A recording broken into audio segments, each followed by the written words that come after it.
Hey, good morning, everyone. Welcome to the Blue Gamer Bluecast Morning Show. I'm your host, Adam Blue, 30 plus your video game enthusiast and industry analyst. And today, for June 9th, 2025, we'll go through the latest gaming news, what I've been playing and all that. But shout out to Ultronymous in chat. Good morning, man. Yeah, new loading screen. So it's funny because I want to, this program I use to stream, it's a newer one. It's very popular. It's still missing some features. And one is a image slideshow. There's ways I could do it with third-party extensions, but I kind of wanted to have it built in because I'd like to kind of show the legacy of Blue Gamer, just another way maybe to portray my level of authority, I guess, in gaming from, the years of experience and all that. If you've guys heard me talk about Breakman X, another but older, long time game coverage, enthusiast channel, very positive, very cool. And I love the intro to the Breakman X show on Wednesdays, where they're showing like back in the day, playing video, all the joy that comes from games. And that kind of gave me the inspiration to do that. But you're right. Yeah, that song is the wait, it's the second it's not the beach one, but it's the second level of the windy, and there's a name for it. I'll get it later. All right, so let's get into the stuff. Let's get into the stuff here. Let me pull up what I've been playing. And I am still playing It Takes Two with the wife. I feel like it's a good daily activity for us. It was pretty cool because there's this area we were stuck out for the longest time, and then my wife, looked up what to do, and it's one of those things where it's like, oh yeah, that's obvious. Oh, Windy Valley, thank you. Yeah, I think it's the second one, but anyway, we beat a boss, and we're like, okay, we're good for now. Still hard, it's still. I think I say the same thing all the time, but at the end of the day, it's good that a game like this exists. So moving down, more Switch 2 stuff. I didn't play a whole ton, but what was interesting was the thing that I haven't explored too much is when you have a Nintendo Online membership, there's options with the coins you earn to buy like stickers or... Hold on. Okay, that had to happen. Stickers, profile pictures, etc. that you can collect from your favorite games or whatever. And they had some for Metroid, Super Metroid, like top tier game for me, Super Metroid. And it said in order to buy the stickers, I had to play Super Metroid. And so I was like, oh, I wouldn't mind. And I feel like I played it within the past 10 years, but just to like sit there and take it in I really had because I was just having fun exploring. So I was in the mode of just sitting and taking it in. Super Metroid, that beginning, just the music, the way they do everything, the first level. And then like, there's some things that I had already known in my mind, and I really just put it together. Then like you have Ridley, which sounds like Ripley from Aliens, that has the last, Metroid, and then you have to leave the colony as it explodes, and there's so much Aliens imagery there that I didn't really think about, but just playing through the game, I remember I must have played that beginning many times before, but I know I've played through the game and beaten it, but it just brings me back to when Super Metroid came out. I remember my dad bought it, and it's strange back then because like I don't think my dad kept up with video games as much as I did, especially because I think a lot of it was geared more younger back then, even though, but I think what I'm trying to say is Super Metroid is an example of that title that would resonate with an older crowd during the gaming era. So my dad wanted to get it. And it's funny, I remember then, so I was maybe 18, I was working at Target, and I think this is when the GameCube came out, because I remember Metroid Prime, it wasn't out yet, but it was there to play. And then I just remember this older guy that I would just say, oh, that, was probably the age of my dad, goes up to it, and I just remember hearing him think, oh, wow, a new Metroid. And it always stuck with me. It always stuck with me that, even at my age when Metroid games would come out, it was an older crowd that really liked it. And I think that's what's interesting about nowadays with Metroid is they don't sell a whole lot, and Nintendo tends to delegate development to third party outside sources. Think if you had the Donkey Kong Bonanza team work on a Metroid. And that's the unfortunate thing. I think it's just because Metroid doesn't sell a lot, but within Nintendo's niche, it is a market that they want to cater to. So, at least we get the Metroid games. But so another thing, I then jumped into Metroid Fusion also had some stickers you can get if you played the game, and I jumped into that, and it's funny playing Metroid Fusion again. The last time I played it, I don't know, 2003, 2004, whenever it came out. I remember I had my first apartment or second apartment. I remember playing it and thinking, this isn't that great. And playing it again, it's as much as I love the Game Boy Advance and it looks great, side by side of Super Metroid. And I did this with Symphony of the Night and PS1 and the Game Boy Advance games, but Super Nintendo just still had the kind of bigger, leaner pixels. Whereas with the Game Boy Advance, I think because of the screen, they're a little more scrunchy, even though there's more colors. So yeah, even Metroid Fusion, not only did it not look that good, but I feel like with Metroid Fusion, there's this main animation that looks great of that little alien globe gel thing. There's a better name for it that attaches to your suit or whatever and causes the whole thing. And that's like a neat pre-rendered thing to be on a Game Boy Advance. And it seems like they saw that and they're like, okay, how do we make a Metroid game out of this? Because then, and this is just my personal thought, Metroid Fusion, I feel like it's built around a mechanic that really doesn't make sense for the rest of the game. And I think from there, in my opinion, the Metroid games just kind of lost it. The only one I haven't played through yet is the 3DS remake of Return of Samus, but I played the original Return of Samus. So, the X Parasite, exactly. I think compared to the other Nintendo things, Metroid has some of the most competition to contend with between other Metroid. Yeah, exactly. And I wish they would realize that and really double down. I feel like if Nintendo doubled down on a Metroid, like how Hollow Knight Silksong, everyone's waiting for that, and I thought that was just okay. But even Ori or even Castlevania stuff, like I feel like Nintendo could do more to be part of that Metroidvania thing, since that's what it comes from, right?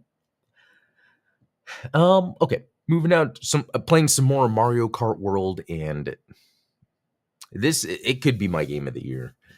It is doing what I was kind of wanting, and it doesn't do any more. And I think it's perfect about it, because when you're driving around the open world Mario Kart, which I totally like that's almost like, oh, that would be the next step. It's not like a sellout step. It's more like, oh, we've had so many Mario Karts. The next step is keep it Mario Kart open world. And that's what it is. There's no map junk everywhere. There's no like, go here for this, go here for that. There's no UI, and I love it. You're just driving around, and then when you're running into something that's a obstacle, or you can see from a distance, oh, there's a collectible.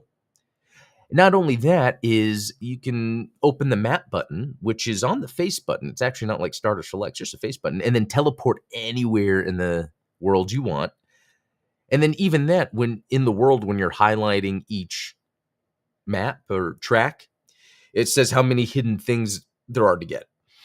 And then each character is, so even on that map, it has all the tracks, all the characters. And when you highlight a character that you can just become and go there immediately, it even tells you how many hidden costumes they have to unlock. So the game has streamlined straight to, this is what I need to do, I'm going to go do it. So when you jump in and play Mario Kart World, there's just so much to do.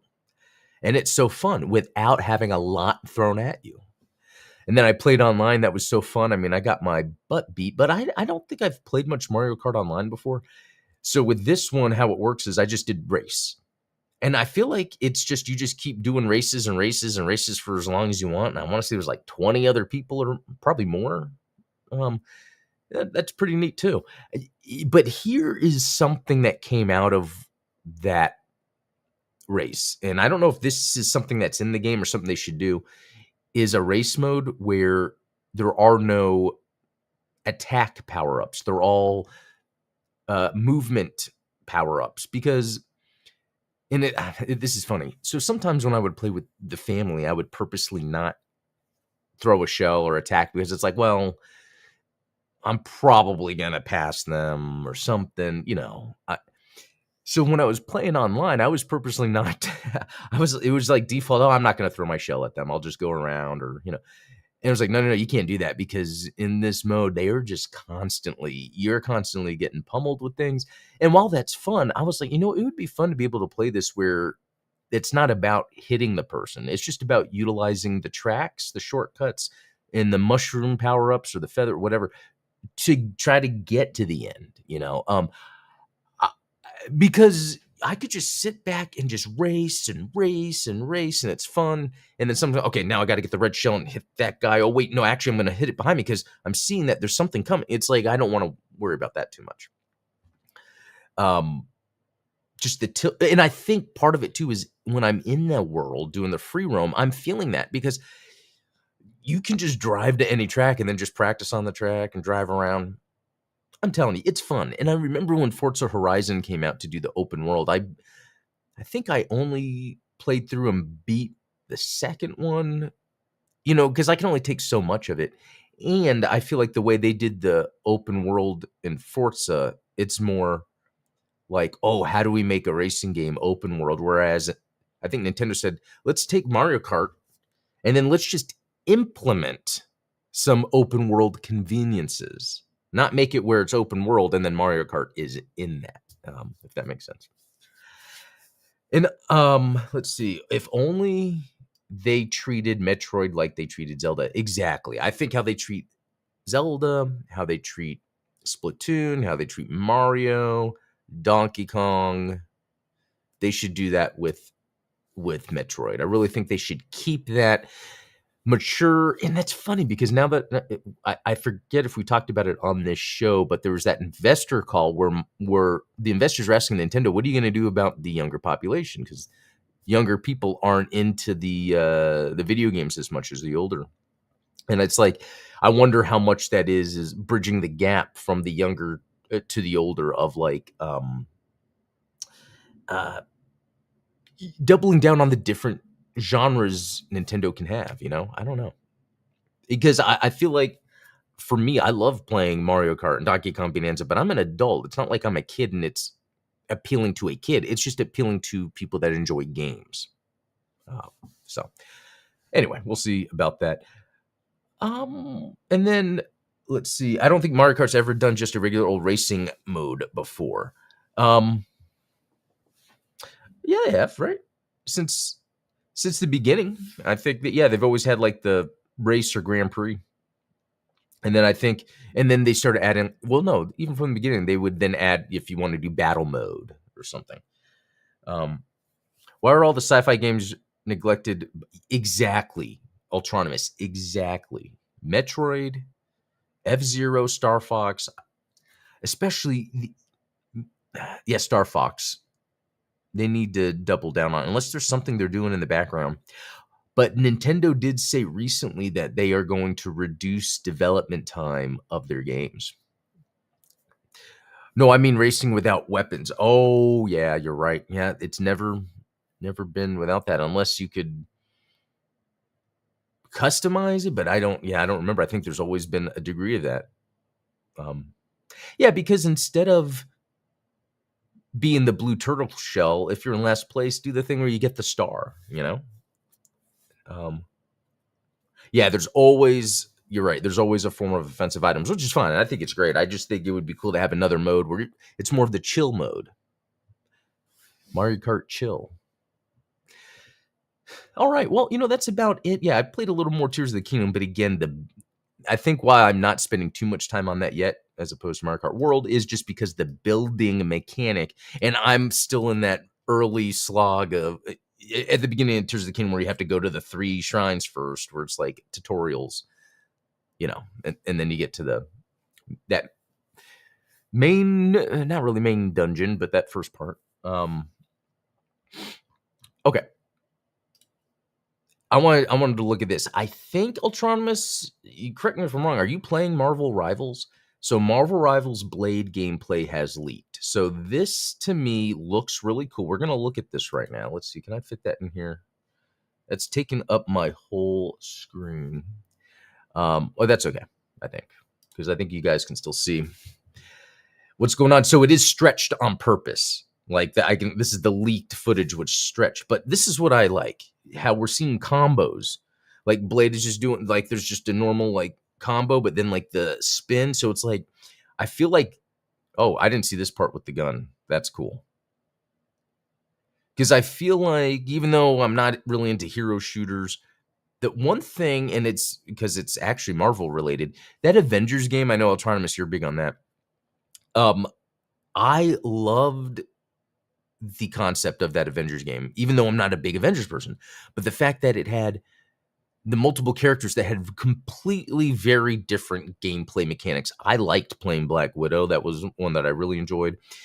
Um, and then when I see Blade on here, it's like, oh, if I'm going to play a hero shooter, I like the idea of running around, having a little melee weapon that I'm then, let's see him do the combo again. Yeah, attacking with.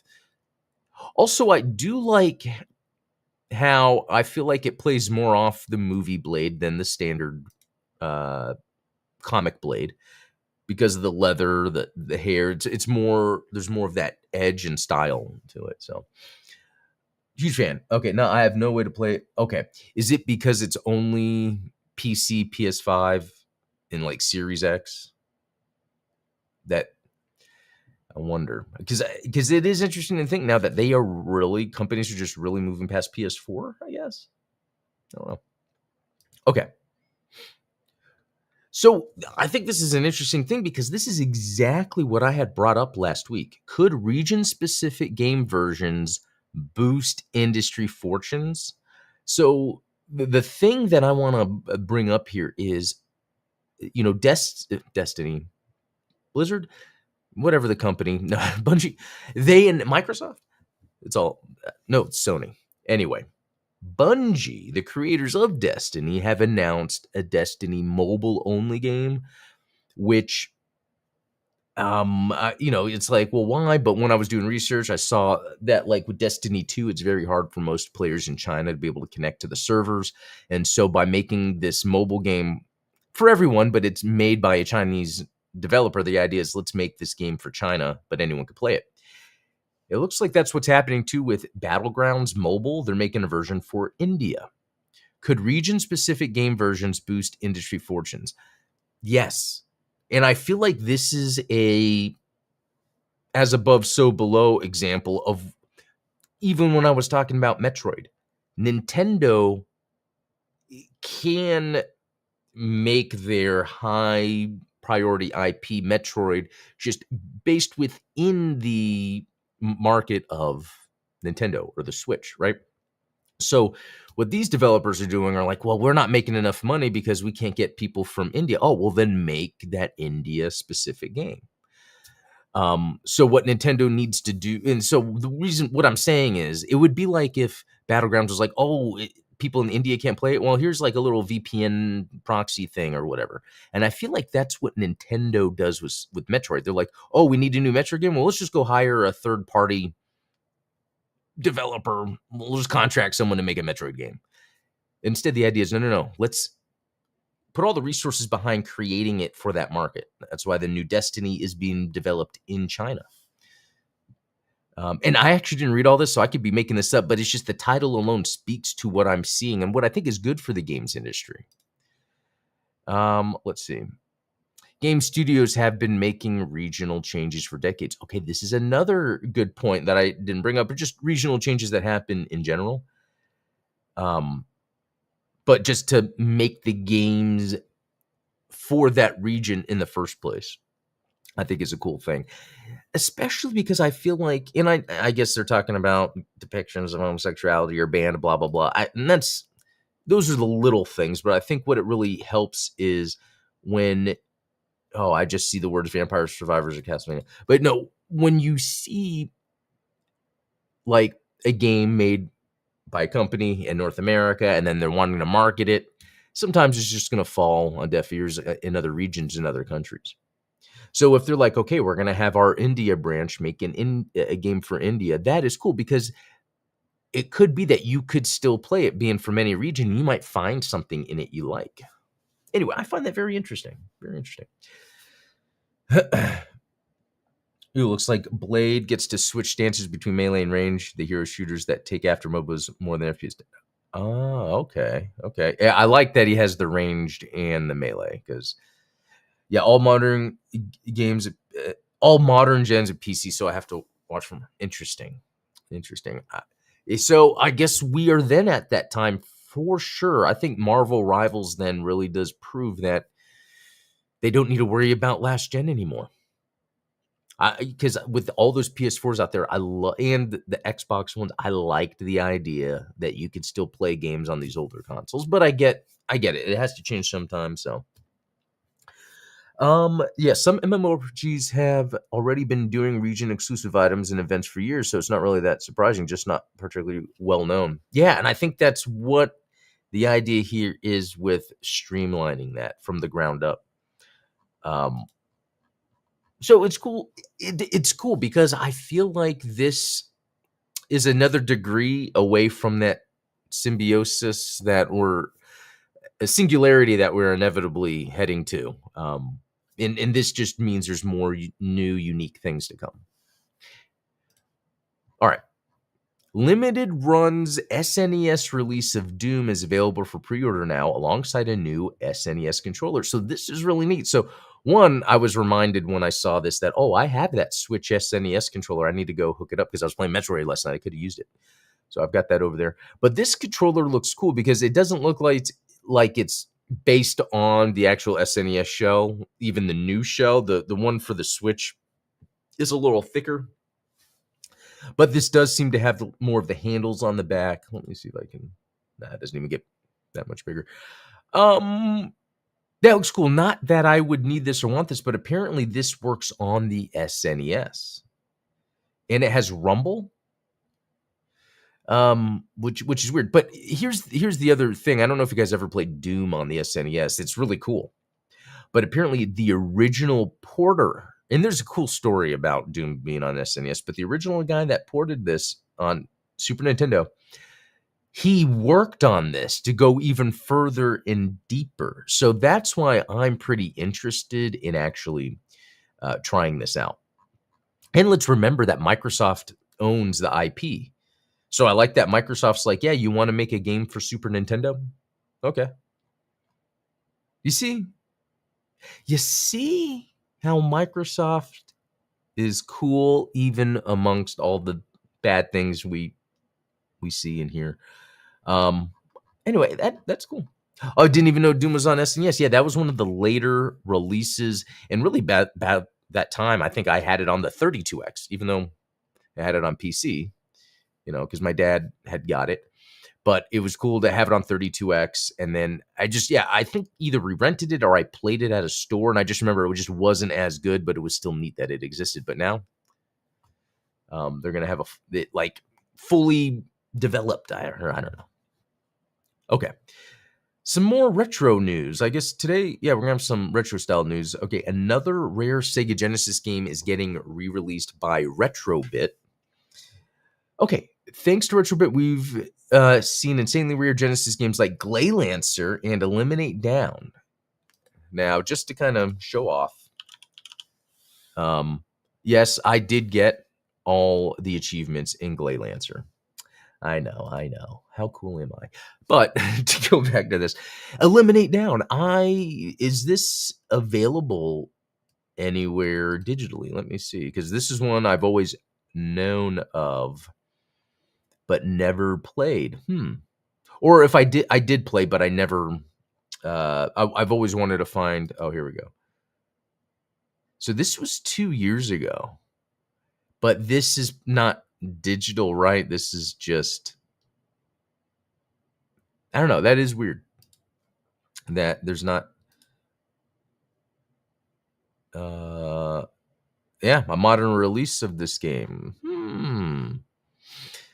We'll have to. But I guess while I'm bringing it up is they're porting Elemental Master, or what was it? No, not it's Undeadline. Sorry, Elemental Master, that was a released one. This Undeadline, this is new to me, but apparently this was a shmup that was released in Japan. I had never heard of this. Yeah, first official release outside of Japan. That is cool, but what I wanted to see was if this is getting a digital release. I gotta look up that Eliminate Down. But yeah. So yeah, there's this video saying it's Undeadline is back. But I think they're only releasing these as physical. Yeah, I'll have to keep the eye out for that. Okay. I was wondering why everyone was talking about. Oh, okay. Oh, I have Gleon's PS4. Yeah. Hey, it's fun, and it doesn't take that long to actually beat. Okay. What was the other thing? Here's another one. Streets of Rage like beat 'em up Fallen City Brawl fights its way onto PC next month. So this is cool.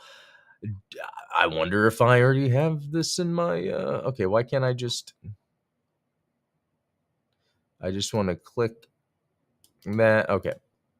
Bam. Steam. I was gonna say, do I have this on my wish list? No, and it has a demo. Oh wow! Look at those chonky pixels.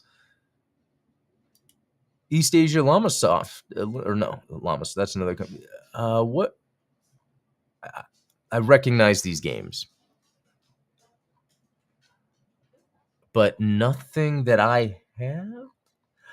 Okay. Anyway, dude, I'm adding to wish list. I guess download the demo. You know what's going to be interesting too in the next year or whatever is when a game comes out, determining if I would get it on the Switch 2 or not. Again, especially with how the Switch 2 is playing games right now, really, and it looks really great. I could see. Yeah, but anyway, wait, did that already download? It did. But I do have to jump, so not gonna play it right now, but I'll play it later. Know what I'll be playing next? Exactly, dude. You've picked up on that. So yeah, that's about it. One thing though is I ordered some pretty cheap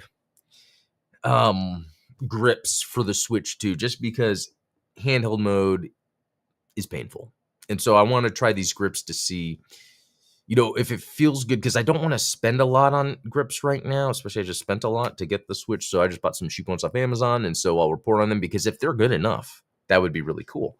Because still, I'm not too sure if eventually I'd want to get attachable controllers that, like Hori does or MobaPad, or just use a grip, because I will say the Joy-Cons being bigger make the surface area for my thumbs easier to navigate than the first one. It's, again, just the sides, how sharp it is into my palm. So, all right, I'm going to head out. Have a good rest of the day. We will talk tomorrow. Eltronimus, as always, thanks for being around. It makes my day. So, I'll see you later.